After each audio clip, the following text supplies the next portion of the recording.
Pharmapal. Naphthoquinones as anti-cancer agents. Hey everyone! Welcome back to our channel. Today, we're diving into some exciting research from the paper by Jabir and colleagues published in ChemMed in 2024.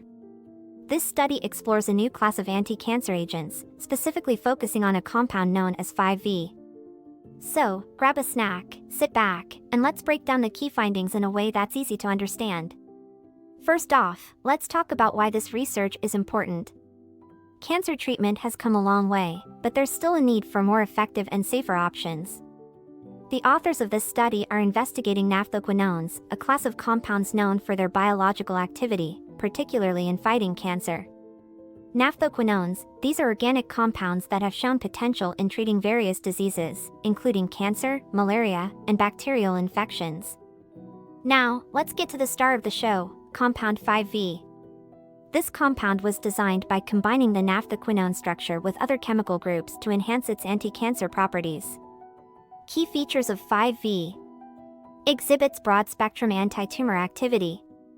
Particularly effective against the MCF7 breast cancer cell line.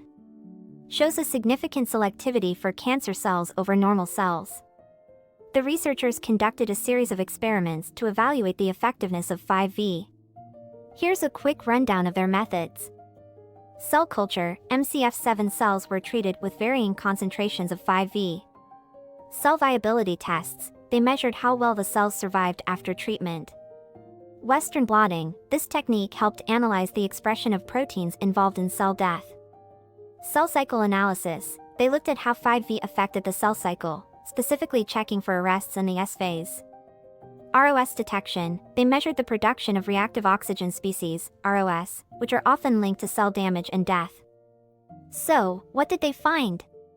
Here are some of the highlights.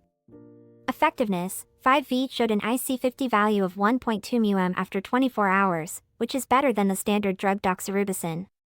Mechanism of action. Induces apoptosis, programs cell death, by increasing the ratio of pro-apoptotic protein BAX to anti-apoptotic protein BCL2. Causes cell cycle arrest at the S phase, meaning it stops the cells from dividing. Increases ROS levels, leading to oxidative stress and cell death. The researchers didn't stop there. They also tested 5V in live models using zebrafish larvae. Here's what they discovered. Fish embryo toxicity test, they found that 5V has an LC50 value of 50.15 μm, indicating it is relatively safe for use in animal studies. Tumor reduction, in xenograft models, 5V significantly reduced tumor volume, showcasing its potential as a therapeutic agent. The results are visually represented in several figures and tables, which we will discuss in detail. In our first figure, we see the survival fraction, SF, calculated using the equation. SF equals number of colonies formed after treatment, / number of cells seeded times PE, where PE stands for plating efficiency. This figure illustrates how the compound affects the survival of MCF7 cells after treatment. Next up, Figure 2 outlines the preparation of human cell extracts.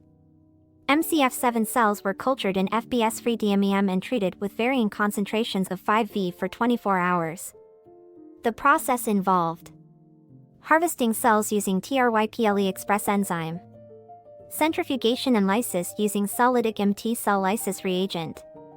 This figure visually represents the steps taken to prepare the protein lysates for further analysis. Moving on to Figure 3, we delve into the SDS page and Western blotting results. Here, 25 μg of total protein lysates were analyzed to assess the expression of key proteins involved in apoptosis, such as BCL2 and BAX. The blots were blocked and incubated with specific primary antibodies. The results showed a significant change in the expression levels of these proteins after treatment with 5V. This figure highlights the importance of these proteins in regulating cell death. Figure 4 presents the findings from the cell cycle analysis. After treating MCF7 cells with 5V, flow cytometry revealed a significant arrest in the cell cycle at the S phase.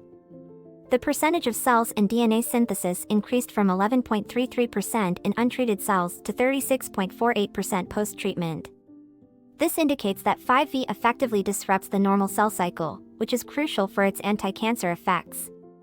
In Figure 5, we explore the production of reactive oxygen species, ROS. The study found that treatment with 5V resulted in a dose-dependent increase in ROS levels, which can lead to cellular damage.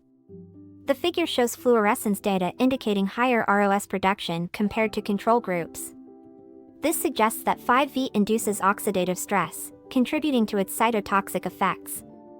Now, let's take a look at Table 1, which summarizes the IC50 values calculated for various concentrations of 5V. The IC50 value is a critical measure of a compound's potency, indicating the concentration required to inhibit cell viability by 50%.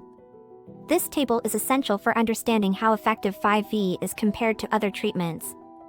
In conclusion, the figures and tables from this study provide compelling evidence of the anti-cancer effects of 5V on MCF7 cells. From survival fractions to protein expression and cell cycle analysis, each element contributes to our understanding of how this compound works.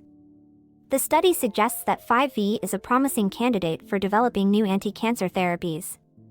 Its ability to induce apoptosis, cause cell cycle arrest, and selectively target cancer cells makes it a noteworthy focus for future research. Thanks for tuning in. If you found this summary helpful, don't forget to like, subscribe, and hit that notification bell for more science content. Let us know in the comments your thoughts on this research or any questions you might have. Until next time, keep learning. Pharmapal.